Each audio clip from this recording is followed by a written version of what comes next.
Hello again, and welcome to the Down the Spirituality and Science Rabbit Hole podcast. Today we're going to be looking at the topic, Jesus and Buddha as spiritual brothers. Now, a distinction here, I will be talking about the teachings of Jesus and Buddha, and not necessarily the organized religions that have grown up around them. It seems clear that the sacred has been known in all of the major religious traditions. But the cumulative product of my thinking and experience is the conclusion that Jesus and the Buddha are the two most remarkable religious figures who have ever lived. Moreover, there are striking similarities between them. I have sometimes said that if the Buddha and Jesus were to meet, neither would try to convert the other. Not because they would regard such an effort as hopeless, but because they would recognize one another as spiritual brothers. For those of you who want to know more about this topic, here are two books that I recommend highly. They are by the Vietnamese Buddhist monk Thich Nhat Hanh. The first, Living Buddha, Living Christ. The second is Going Home, Jesus and the Buddha as Brothers. Thich Nhat Hanh was a Vietnamese monk who protested the war in Vietnam. As a result of that, he was exiled from his native Vietnam and took up residence in France. He was twice nominated for the Nobel Peace Prize, but he's more known for setting up Plum Village, which is a retreat that's in rural France, but it is only 1 mile from a Christian monastery. And over the years, the Buddhist retreat center at Plum Village and the Christian monastery celebrated many religious holidays together. So Thich Nhat Hanh is very familiar with the person and the teachings of Jesus. Here is a diagram that we've seen before in the first podcast. And we'll probably be seeing it in future podcasts because it's very relevant to a lot of topics we'll be discussing. But it's extraordinarily relevant to this particular topic about Buddha and Jesus. Both the circle and the square are equally valid projections of the three-dimensional cylinder, conveying true information about it. The fact that the square is completely different from the circle, an apparent contradiction in the flat world of shadows, implies no conflict in the three-dimensional world of the cylinder. A transcendent truth is to our intellect like a solid cylinder is to the shadows. The same transcendent truth can, in principle, appear to the intellect in different and apparently contradictory forms, like a circle and a square. While Jesus and Buddha come from two very different cultures with different religious practices and different rituals, their teachings correspond to the same central transcendental truth. This diagram shows how the projections of those teachings are found on the same transcendental truth as the cylinder. The parallels between them are impressive. First, many parallels are found in their ethical teachings. These parallels involve both particular teachings, for example, love of your enemies, and also general principles, such as the primacy of compassion. Second, Jesus and the Buddha both had life-transforming experiences at around age 30. The Buddha, after a 6-year religious quest, found his enlightenment experience under the Bo tree. Jesus' religious quest led him to the wilderness and his spiritual mentor, John the Baptist, culminating in the story of his vision at his baptism. Both Jesus and the Buddha began their public activity shortly thereafter. Third, both began renewal movements within their inherited religious traditions, Hinduism for the Buddha and Judaism for Jesus. Neither saw himself as the founder of a new religion. Fourth, There are parallels in the religious traditions that grew up around them. Both were perceived as more than human, even though their humanity continued to be affirmed. Both were given an exalted, sometimes even a divine status. As individuals, Jesus and the Buddha would not have recognized themselves in this exalted language. Indeed, both rejected even mild forms of it. The Gospels contain a story of Jesus objecting even to being called good. There's also a Buddhist story that reports that the Buddha similarly objected to grand estimates of him. The exaltation of Jesus and the Buddha reflects the enormous impact of these two figures upon their followers during their lifetime and afterwards. Primarily, Jesus and the Buddha were teachers of wisdom. Wisdom is more than ethics, even though it includes ethical teaching. The more consists of fundamental ways of seeing and being. Wisdom is not just about moral behavior, but about the center, that place from which moral perception and moral behavior flow. Jesus and the Buddha were teachers of a world-subverting wisdom that undermined and challenged conventional ways of seeing and being in their time, and quite frankly, in every time. Their subversive wisdom was also an alternative wisdom. They taught a way or path of transformation. Thus, both are teachers of the way less traveled. Way or path imagery is central to both bodies of teaching. The way of the Buddha is enshrined in the Four Noble Truths of Buddhism, the fourth of which is the Eightfold Path, which are a set of rules that you can follow to achieve wisdom. Jesus spoke regularly of the way. Moreover, according to the book of Acts, the earliest name for the Jesus movement was the Way. The Gospel of John takes this image one step further in speaking of Jesus as the incarnation of the Way.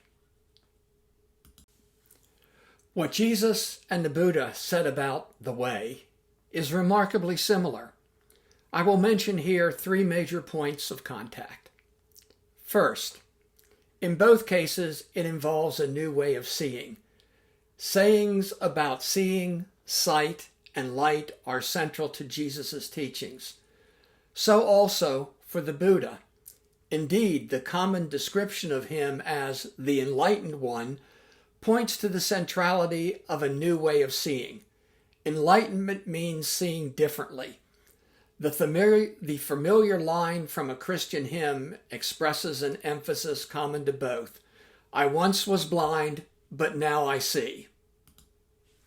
Second, both paths or ways involve a similar psychological and spiritual process of transformation. The Buddha invited his followers to see that life is not about grasping, but about letting go, and then to embark on the path of letting go.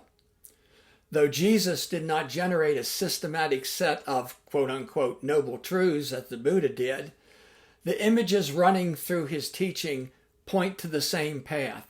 Jesus speaks about being born again into a new way of thinking.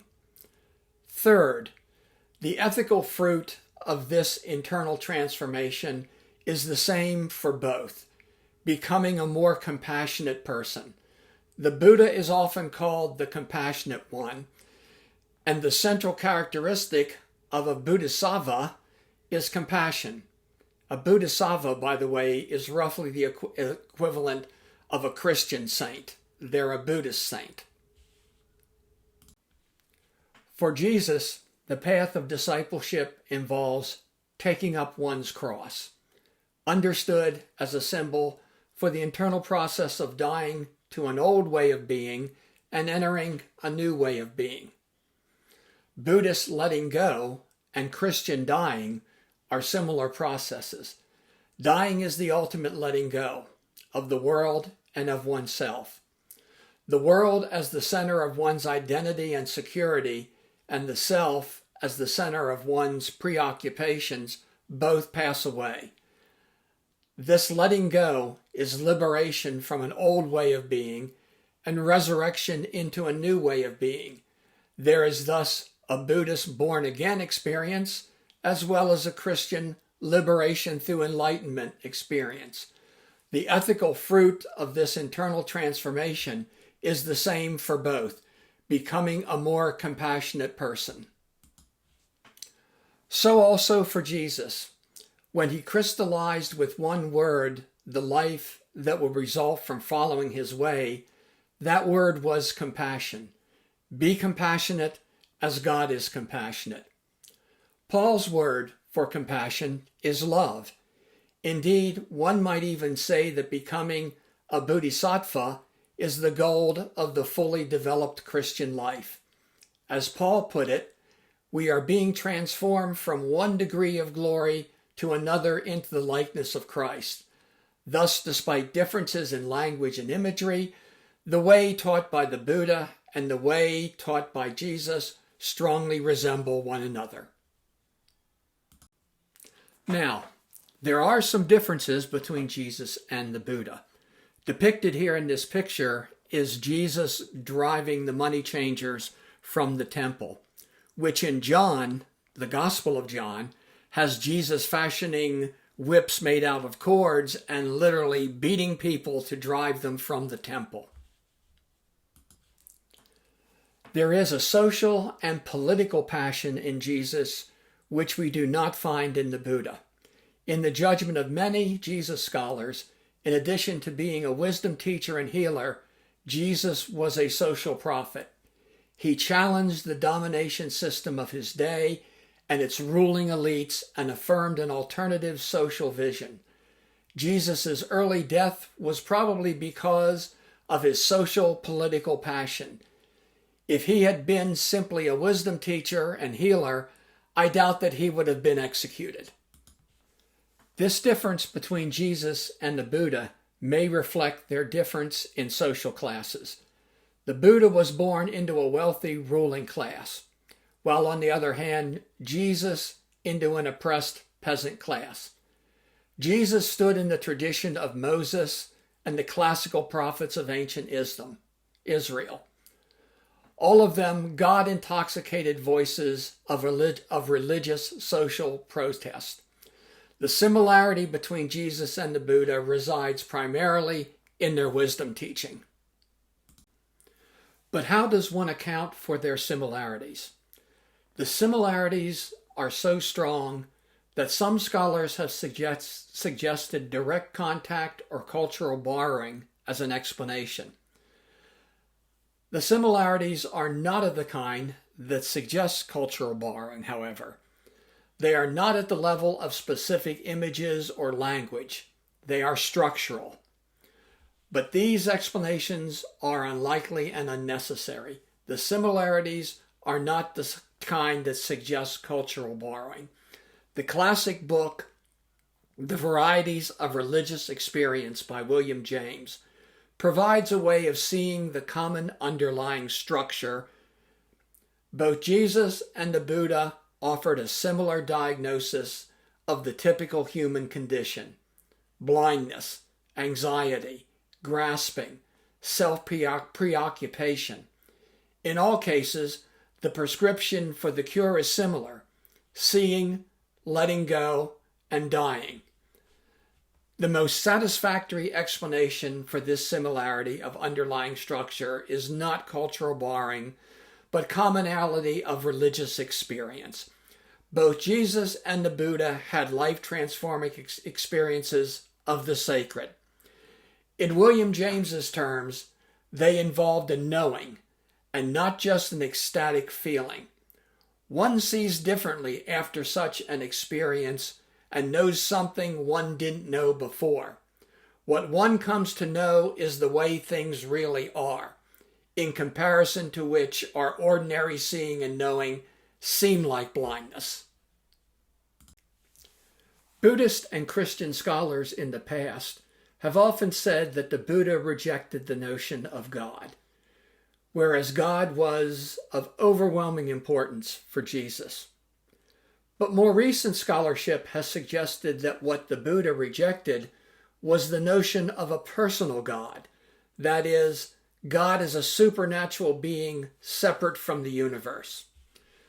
But there is another notion of God, namely the sacred as Godhead, as the unborn, uncreated, undifferentiated, formless source of all that is present right here, as well as more than right here. This is the idea of the Ein Sof in the Jewish mystical practice of the Kabbalah. In this sense, one may speak of the sacred as central to the Buddha. So also in Jewish and Christian mysticism, mystics in both traditions have frequently rejected the concept of God as a supernatural being and have spoken of God as ultimately the Godhead. God as Godhead is the God beyond gods, the sacred reality beyond all personalized conceptions of God. Godhead is what I mean by the sacred. Experience of the sacreds are noetic, to use one of William James's terms. They involve a knowing and not just an ecstatic feeling. One sees differently after such an experience and knows something that they didn't know before. What one comes to know is the way things really are, in comparison to which our ordinary seeing and knowing seem like blindness. I think that both Jesus and the Buddha had formative enlightenment experiences of this type. The similarities of their wisdom teaching flow out of the similarity of their religious experience, not from cultural borrowing.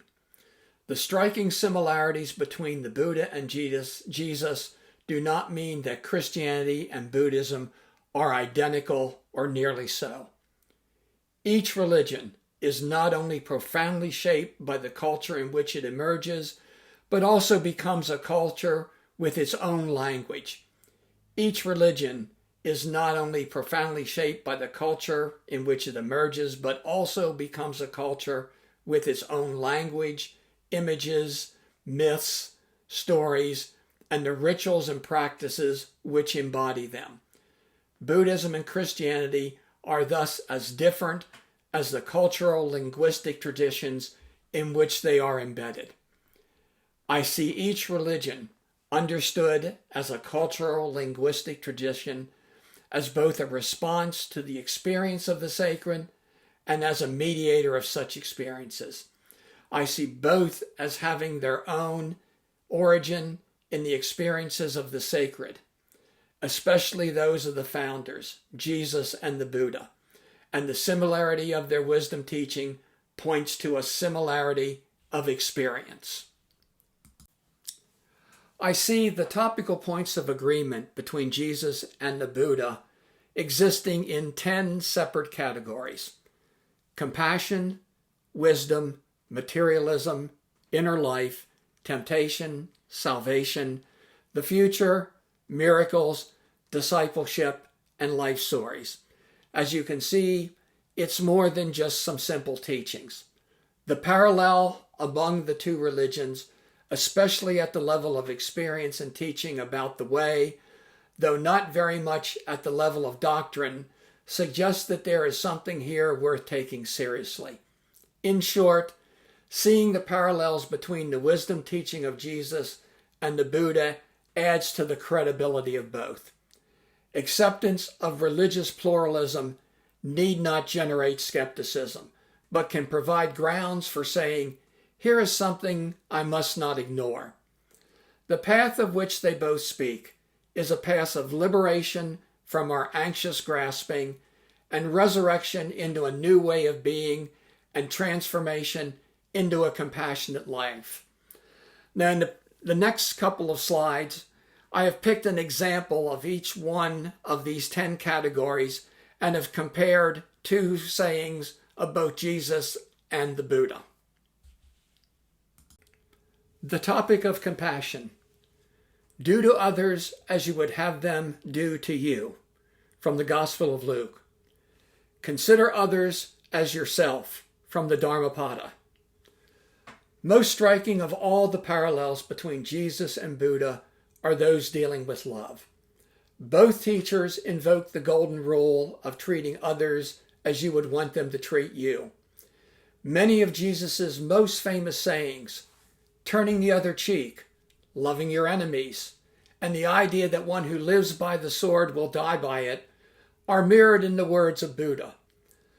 The moral teachings of Buddha, Oxford scholar Burnett Hillman Streeter noted, has a remarkable resemblance to the Sermon on the Mount. A further similarity lies in the fact that Jesus' words from the Mount represent his most important teachings, just as the Dharmapada, which closely parallels this sermon, is the central book in Buddhism. It was reputedly compiled in the Pali language from an oral tradition that began with Buddhist initiates, just as the Sermon on the Mount and other parts of the four Gospels are attributed to the early followers of Jesus. On the topic of wisdom, Jesus said, "The kingdom of heaven is like a mustard seed that someone took and sowed in his field. It is the smallest of all seeds, but when it has grown, it is the greatest of shrubs and becomes a tree, so that the birds of the air come and make their nest in its branches." That from the Gospel of Matthew. Do not underestimate good, thinking it will not affect you. Dripping water can fill a pitcher drop by drop. One who is wise is filled with good, even if one accumulates it little by little. From the Dharmapada.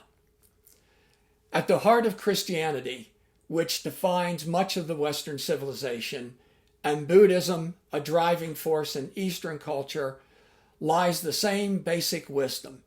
Both Jesus and Buddha focused on the individual, emphasizing that the inner person is more vital than the outer image, and that each of us needs to look at our own life rather than criticizing others. They use the same imagery of light and darkness, sun and rain, the fruitful and the barren, in describing their moral world.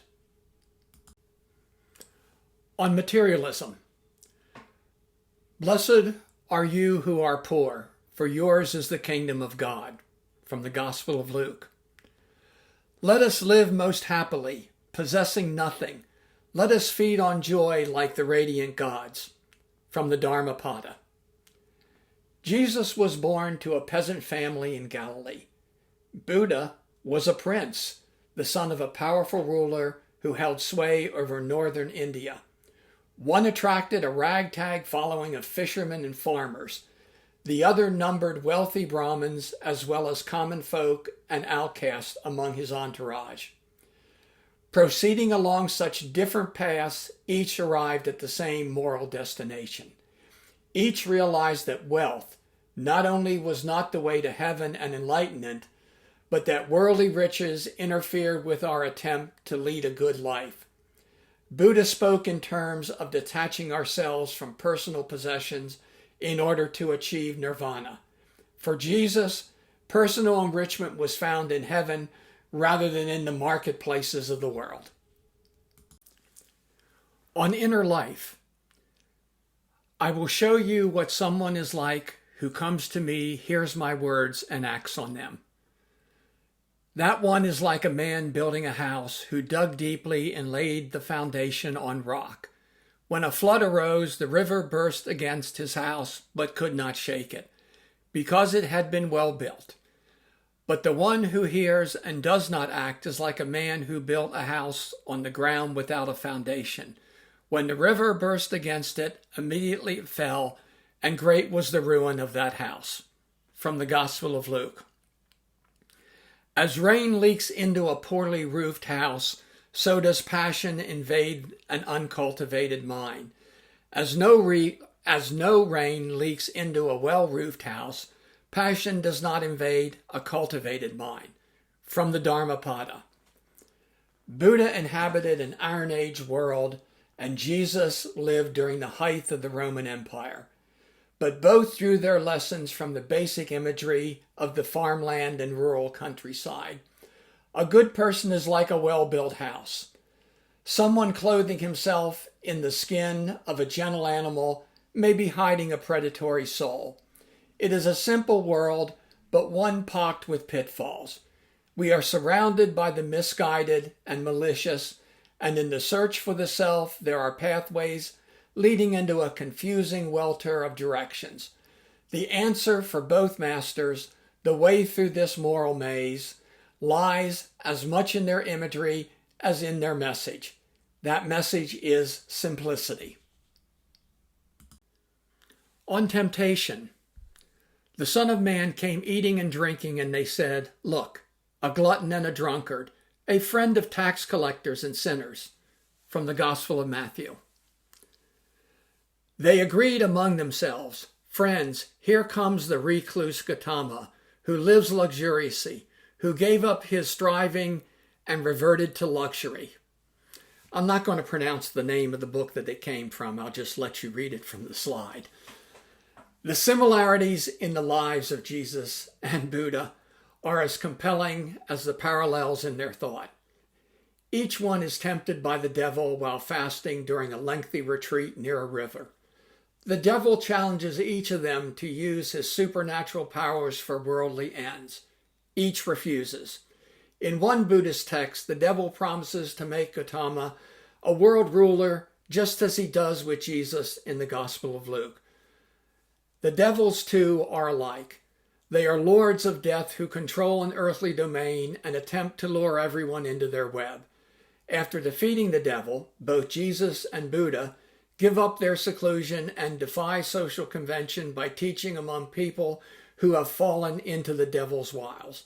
Gautama dines in the house of a courtesan, angering the noblemen of the city, and Jesus is attacked for eating with sinners and whores. On salvation, enter through the narrow gate, for the gate is wide and the road is easy that leads to destruction, and there are many who take it. For the gate is narrow and the road is hard that leads to life, and there are few who take it. From the Gospel of Matthew.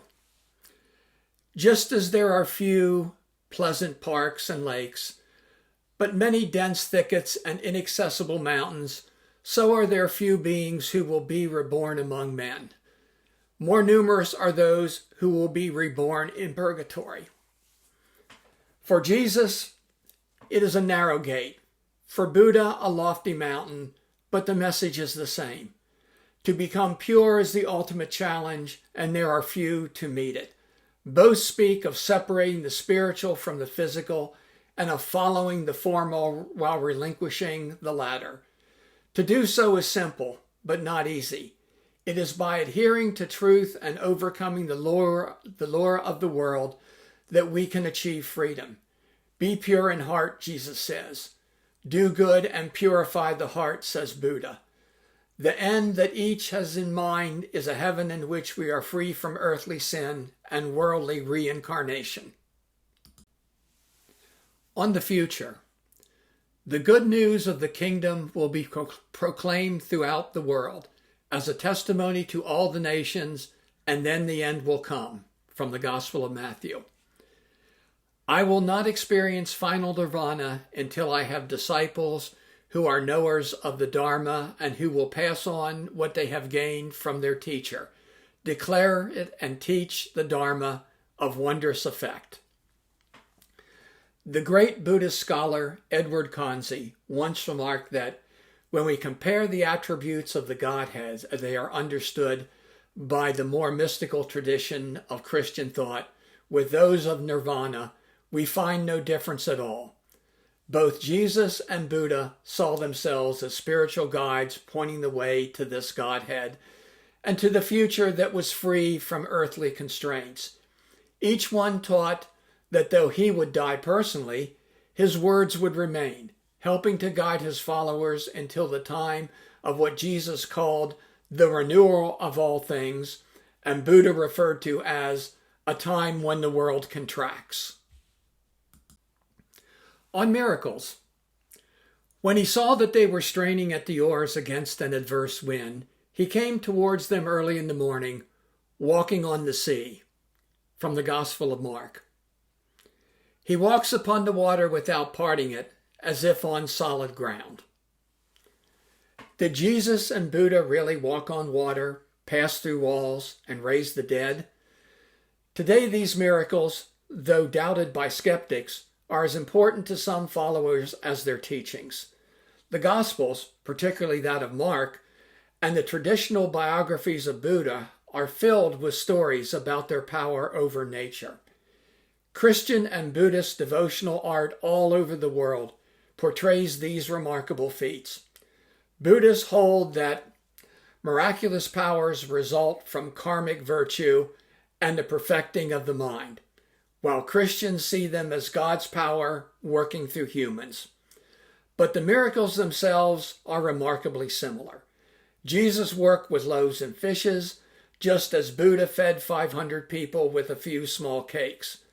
Both were transfigured by dazzling light in front of their followers, and both grew angry when people demanded miracles of them to bolster their faith. On discipleship. To another he said, "Follow me." But he said, "Lord, first let me go and bury my father." But Jesus said to him, "Let the dead bury their own dead. But as for you, go and proclaim the kingdom of God." Another said, "I will follow you, Lord, but first let me say farewell to those at my home." Jesus said to him, "No one who puts his hand on the plow and looks back is fit for the kingdom of God."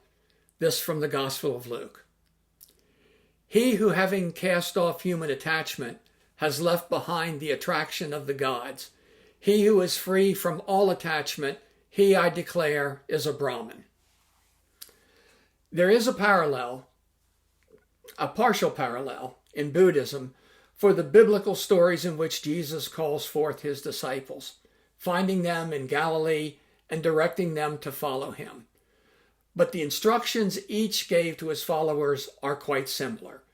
Both made harsh demands.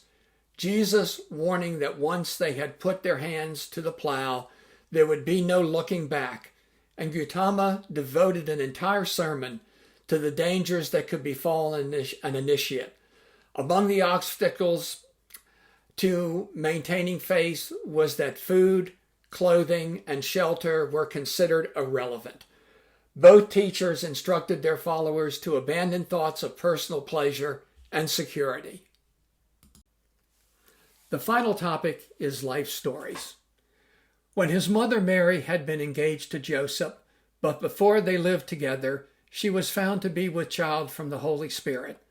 This took place to fulfill what had been spoken by the Lord through the prophet, "Look, the virgin shall conceive and bear a son," from the Gospel of Matthew. When a bodhisattva had descended into his mother's womb, no sensual thought arose in her concerning men, and she was inaccessible to any man having a lustful mind. It is particularly in the accounts of their births that the lives of Jesus and Buddha resemble one another. Both were born of chaste women amid blinding light from the heavens.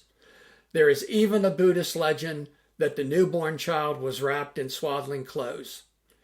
Indian sages pay homage to the Buddha, while the wise men herald Jesus' coming.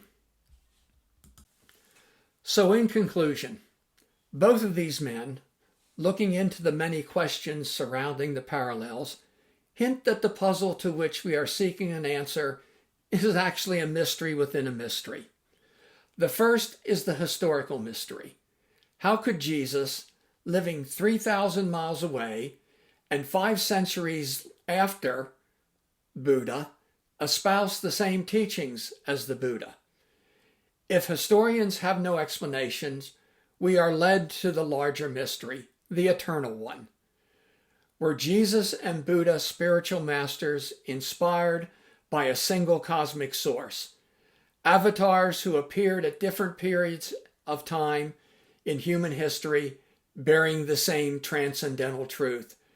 Perhaps their wisdom was so measureless that each was simultaneously laying the foundation for one of the world's predominant religions and also communicating the eternal and transcendent truths upon which both religions are based.